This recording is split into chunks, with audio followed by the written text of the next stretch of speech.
Assalamualaikum warahmatullahi wabarakatuh. Perkenalkan, nama saya Nur Muhammad Najib Rohman, NIM 22060511165. Jadi di sini saya akan menjelaskan dataset yang digunakan oleh dua jurnal yang saya temukan, dua artikel yang saya temukan.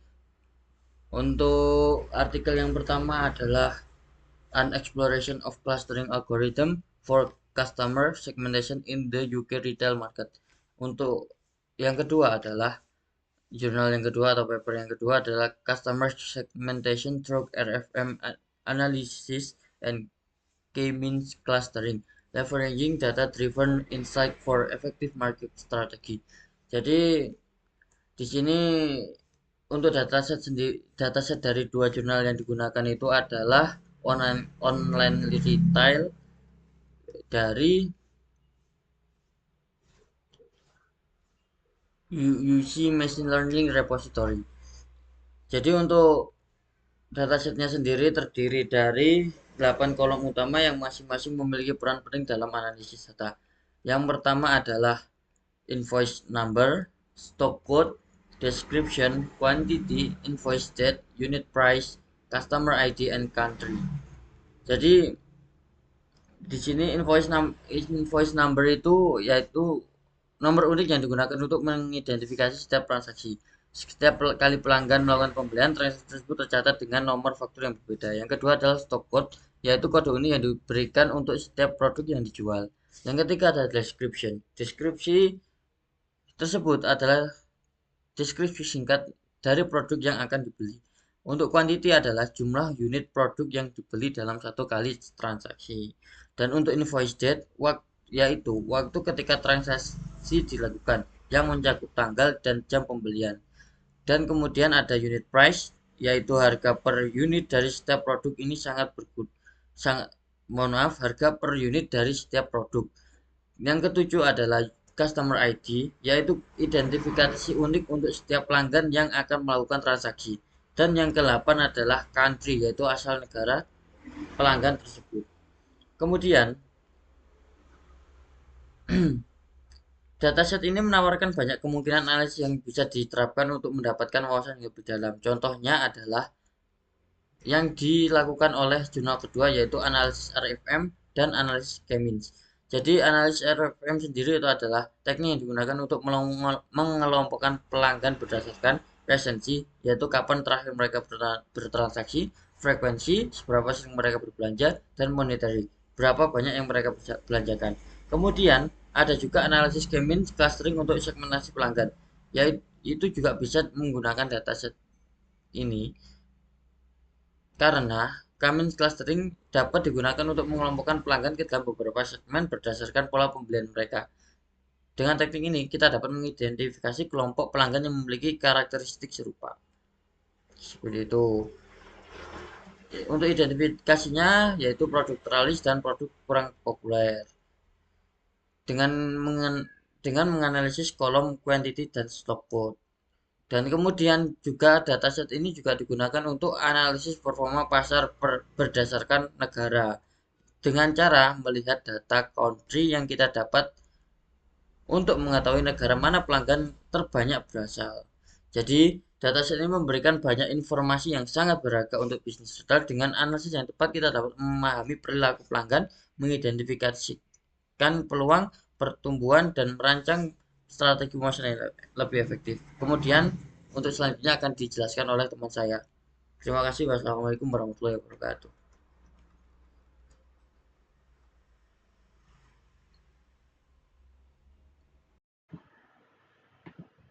Oke, Assalamualaikum warahmatullahi wabarakatuh. Perkenalkan, nama saya Muhammad Zahra Arifin dengan NIM akhir 95. Di video kali ini saya akan menjelaskan tentang jurnal yang berjudul An Exploration of Clustering Algorithm for Customer Segmentation in the UK Retail Market. Jadi, jurnal ini membahas tentang metode clustering yang digunakan untuk menganalisis pelanggan berdasarkan pola belanja mereka di UK retail market. Nah, tujuan penelitian ini dibuat yaitu adalah yang pertama untuk menganalisis pola pembelian pelanggan dalam dataset online retail, dataset yang telah dijelaskan sebelumnya. Yang kedua adalah membandingkan berbagai metode clustering untuk menemukan metode clustering mana yang terbaik dalam customer segmentation ini. Langsung saja kita ke metodologinya ya. Yang pertama itu RFM ini dibuat untuk sebagai awal dari metode clusteringnya. Ini untuk mengelompokkan pelanggannya. Lanjut lagi kita ke metode clusteringnya. Ini metode clustering. Yang pertama adalah metode K-means clustering algorithm. Ini metode clustering yang berbasis partisi yang membagi data ke dalam sejumlah klaster yang berdasarkan jarak equilibriumnya. Metode ini kelebihannya adalah mudah diimplementasikan dan lebih cepat untuk dataset yang besar. Kekurangannya adalah kurang efektif jika data memiliki bentuk klaster yang tidak bulat atau jumlah klasternya tidak diketahui. Metode clustering yang kedua yaitu Gaussian Mixture Model atau GMM algorithm.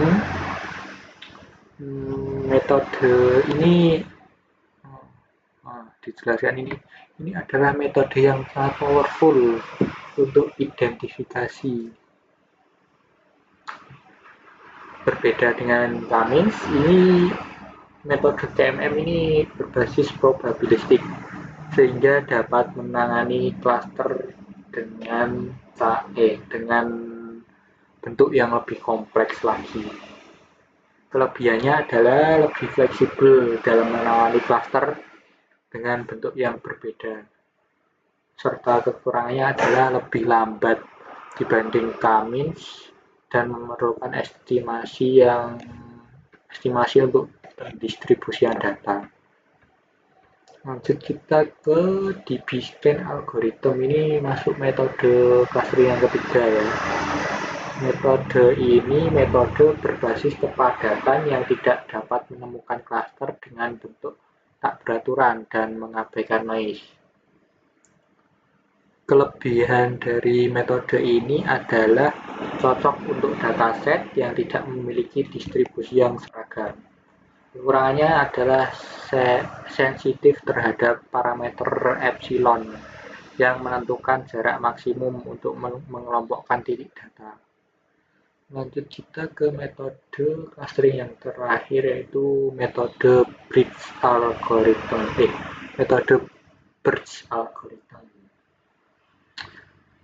Itu metode clustering yang hierarkis yang dapat menangani dataset besar dengan efisiensi yang sangat tinggi.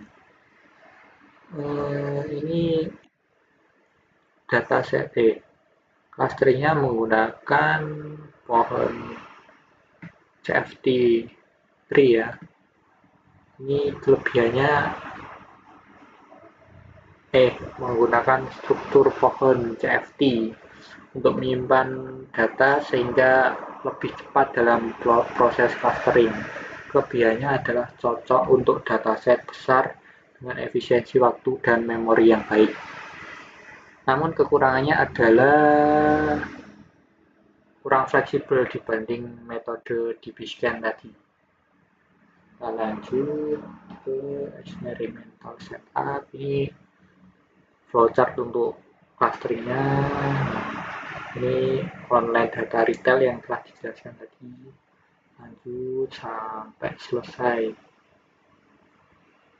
ada data pre-processing juga,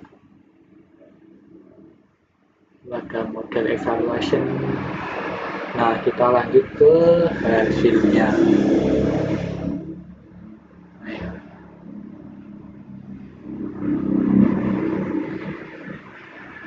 Lanjut. Nah, ini hasil clustering menggunakan metode-metode tadi ya, menggunakan Cummins, ini menggunakan GMM, ini menggunakan DB-Scan, ini menggunakan Birch algorithm. Nah, lanjut ke ini hasil angkanya. Ini di penelitian sebelumnya ini hasilnya seperti ini ya. Nah, di penelitian yang sekarang hasilnya Gaussian mixture model menjadi yang tertinggi nilainya, yaitu 0,8. Lanjut ke kesimpulan.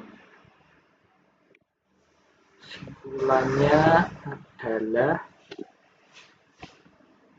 jurnal ini menunjukkan bahwa clustering sangat efektif dalam customer segmentation, dan hasilnya tadi ya, GMM memberikan hasil terbaik dibandingkan metode lainnya.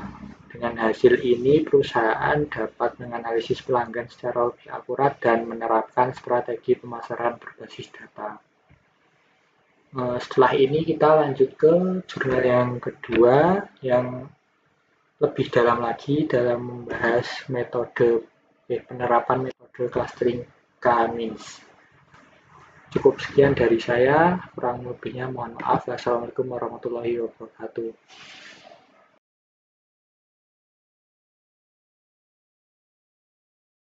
Assalamualaikum warahmatullahi wabarakatuh. Nama saya Bermantara Tresyawan, NIM 80. Di sini saya akan melanjutkan penjelasan teman saya, yaitu saya akan menjelaskan jurnal yang dirujuk dalam dataset yang sudah dijelaskan teman saya.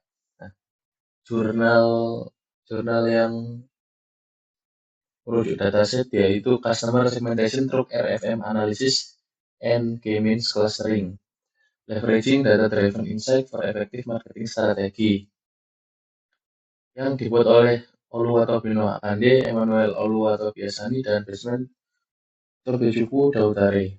Nah, seperti yang sudah dilihat di sini, fokus jurnal ini yaitu penerapan metode Cummins clustering untuk membagi ini customer segmentation, membagi pelanggan ke berbagai kategori berdasarkan pola belanja mereka. Nah, terus jurnal ini membahas bagaimana Cummins. Nah, di sini kan tadi kan di judulnya kan menggunakan Cummins. Nah, Cummins ini dapat digunakan dalam customer segmentation dengan pendekatan yang lebih praktis dan implementatif. Nah, tujuan setelah saya baca, nah tujuan penelitian ini yang pertama menggunakan RFM analisis untuk mengukur nilai pelanggan berdasarkan perilaku pembelian mereka. Lalu menerapkan metode K-means clustering untuk mengelompokkan pelanggan ke dalam beberapa kategori, menentukan jumlah cluster optimal menggunakan metode EVO method, menganalisis hasil segmentasi untuk memberikan wawasan bisnis yang lebih baik dalam strategi pemasaran. Nah, di sini metode penelitiannya itu menggunakan RFM analisis. Nah, yang pertama itu data collection, koleksi data. Nah, yang kedua itu pre-processing data. Yang ketiga, propose customer segmentation model. Dan yang keempat, mengimplementasikan modelnya. Nah, terus, di sini ada beberapa ada beberapa istilah seperti resensi, frekuensi monetari. Nah, terus kan RFM ini, metode RFM ini digunakan sebagai input dalam algoritma Kamin clustering yang ini, yang akan mengelompokkan pelanggan berdasarkan pola belanja mereka. Nah, hmm,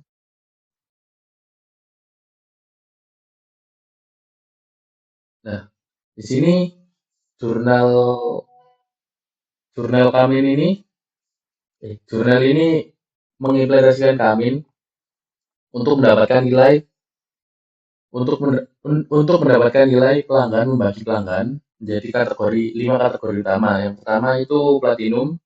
Nah, platinum itu high score. Mana tadi?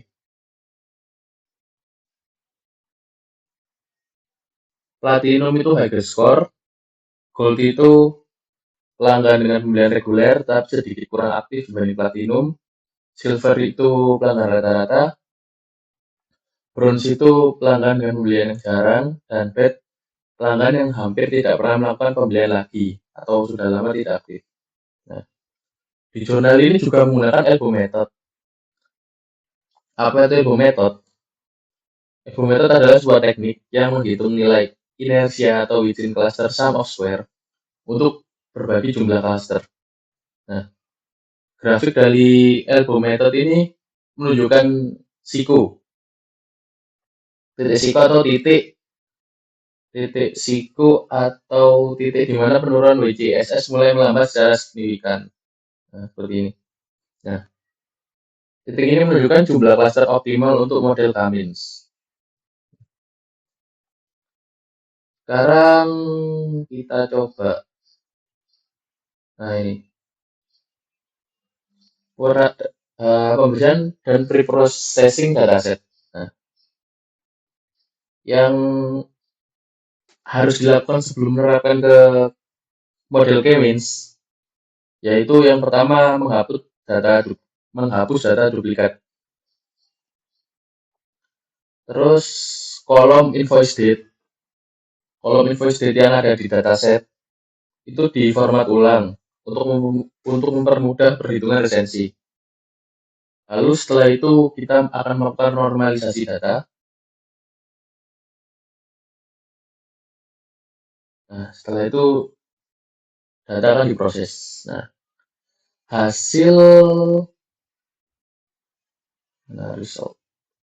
Nah, hasil dan kesimpulan jurnal ini adalah menunjukkan bahwa clustering K-means berhasil membagi pelanggan ke dalam 5 kategori yang berbeda berdasarkan pola belanja mereka. Nah, keunggulan dari pendekatan K-means ini yang pertama adalah mudah diterapkan dalam bisnis karena K-means sendiri mempunyai kompleksitas lebih rendah dibandingkan metode clustering lainnya seperti GMM atau DB-Scan. Yang kedua, memberikan segmentasi pelanggan yang jelas yang dapat digunakan untuk berbagai strategi pemasaran dan manajemen pelanggan. Nah, yang ketiga, memungkinkan personalisasi strategi pemasaran. Personalisasi strategi pemasaran ini seperti memberikan diskon eksklusif untuk pelanggan platinum dan gold dan lain-lain. Next akan dilanjut oleh teman saya. Oke, selanjutnya yaitu yang bab berikutnya yaitu kesamaan ya. Kesamaan lah. Pokoknya penjelasan dataset dari jurnal 1 dan 2. Jadi kedua jurnal ini memiliki tujuan utama yang sama yaitu melakukan customer segmentation dengan menganalisis perilaku pelanggan berdasarkan dataset online retail dari UC Machine Learning Repository. Jadi ini yang dari jurnal pertama, ini yang dari jurnal kedua. Lalu dengan memahami kesamaan ini, kita bisa mendapatkan wawasan tentang bagaimana satu dataset yang sama dapat digunakan dengan cara berbeda. Jadi yang pertama itu apa, yang kedua apa gitu kan. Jadi pertama menggunakan dataset yang sama ya. Jadi kedua jurnal menggunakan online detail UC machine learning mencari. Dataset ini bersih lebih dari 54 ribu tadi, transaksi pelanggan toko retail ya seperti tadi lah yang banyaknya dataset tadi yang diujikan di pertama. Terus menggunakan RFM analisis sebagai dasar segmentasi sama, jadi disegmentasi pakai RFM. Terus fokusnya juga ke customer segmentation, jadi disegmentasi customernya. Kan tujuannya kan segmentasi melakukan pelanggan dalam berbagai kategori kan dalam pola belanja mereka. Ya mungkin berbedanya di kalau yang jurnal kedua itu lebih diperjelas kan pakai elbow method. Terus tujuannya sendiri juga meningkatkan efisiensi bisnis dengan memahami pola pembelian pelanggan. Bisnis kan dapat mengoptimalkan strategi, meningkatkan retensi, mengolah stok juga. Jadi meskipun pendekatan mereka berbeda, kedua jurnal ini memiliki fondasi yang sama, customer segmentation, terus pengen peningkatan bisnis. Mungkin bisa ke perbedaan. Jadi perbedaan utama jurnal 1 dan 2 itu meski memiliki kesamaan dalam dataset dan tujuan dan berbagai perbedaan mendasar, mungkin pendekatan utamanya ya itu membandingkan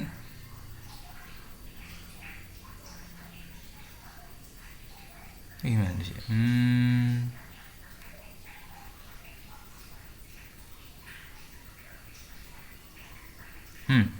Aspeknya itu kan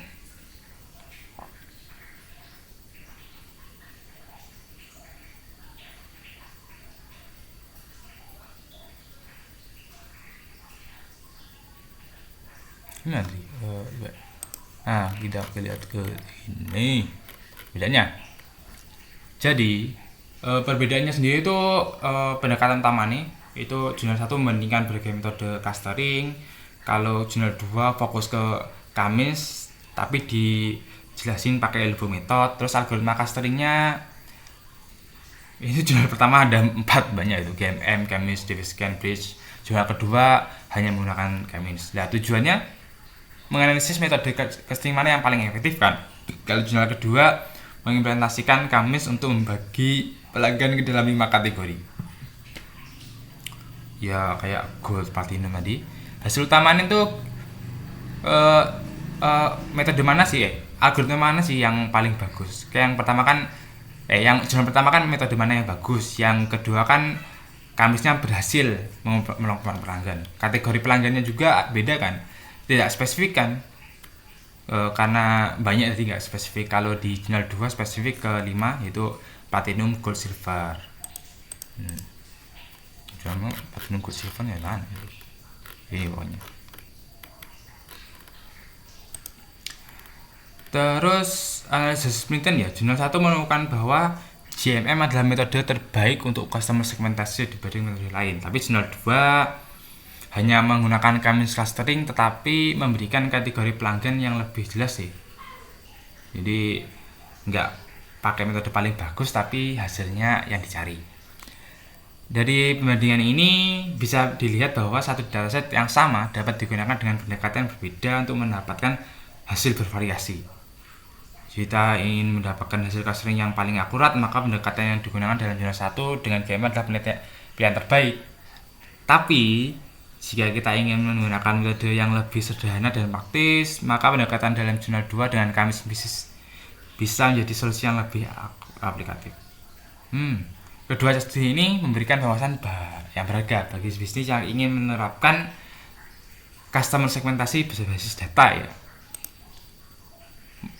Mungkin itu sih untuk dataset yang digunakan kedua jurnal ini. Pokoknya keterkaitannya lah. Mungkin lanjut ke Odo-nya. Oke, kita ke Odo. Odo-nya nanti mungkin percobaan di jurnal 2 yang RFM terus apa tadi namanya Kamis RFM analisis, terus Cummins, terus elbow method. Ini udah ke Odoo project. Pertama gitu preprocessingnya kan, terus proses, segmentation, terus outputnya. Kita coba ke preprocessing dulu. Preprocessnya itu preprocessnya itu dataset reading kan, terus dataset clustering. Dari clustering nanti udah masuk ke masuk ke apa namanya, dataset clusteringnya itu nanti masuk ke udah ke RFM nya, prosesnya kan udah.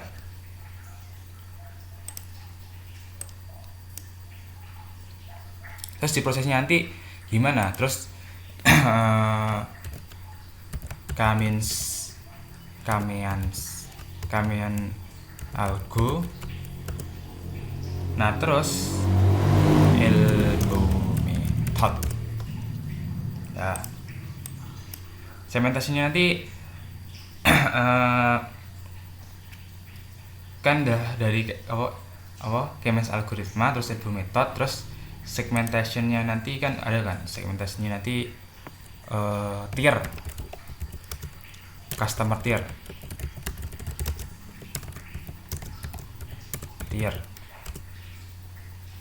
Dan dulu outputnya nanti ya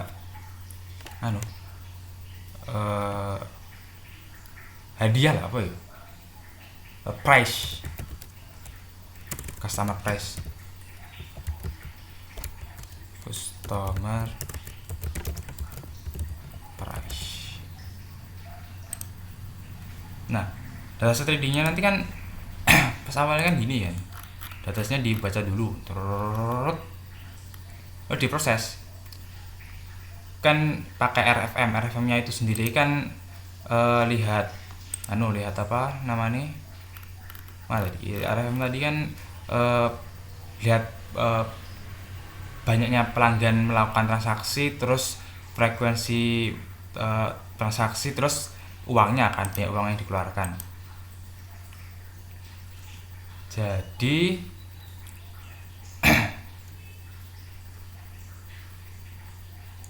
data reading kan, customer clustering. Data reading ya.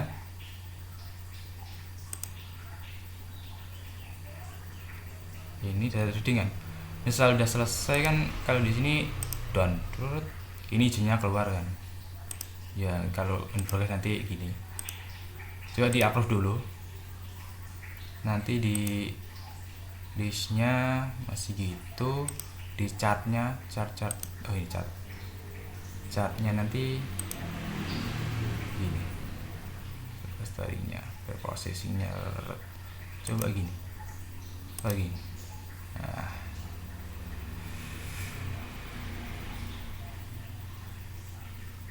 code-nya satu sendiri.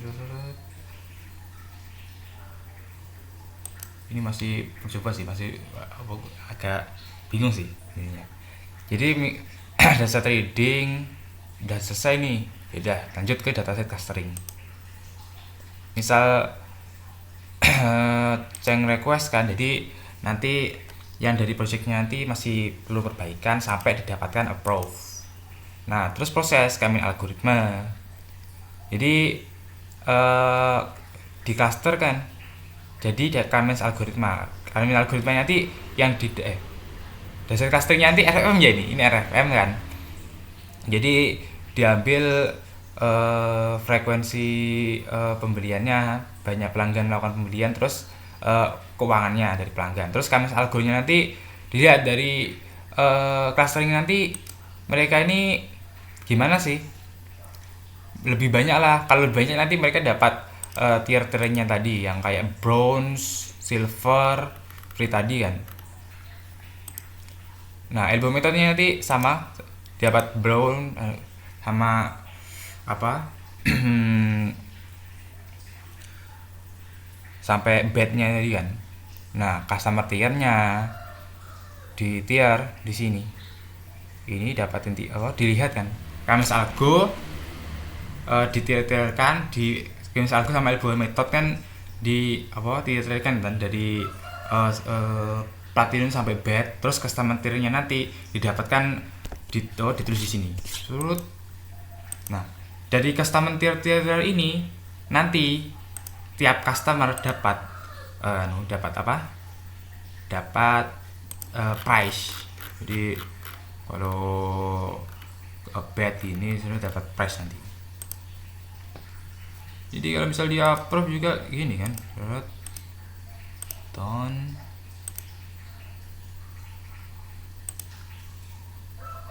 loading.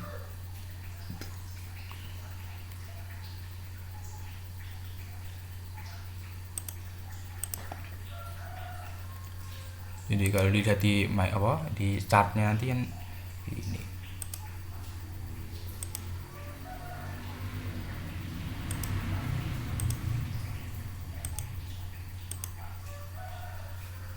Ya kan masih ini masih project sederhana lah, agak bingung juga sih ya pemakaian gimana.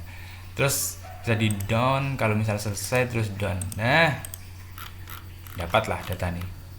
Understanding customer behavior version team allow to time adjustment marketing effort kan. Jadi dapat hasil-hasilnya dari project-project yang dibuat nanti.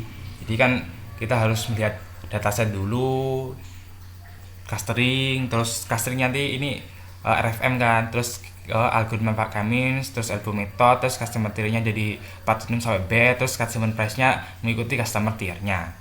Mungkin itu sih yang cara project yang yang gimana ya? Projectnya yang sederhana aja lah buat Odoo, masih seperti itu sih. Mungkin itu dari kelompok 3. Maaf bila ada kurang lebihnya.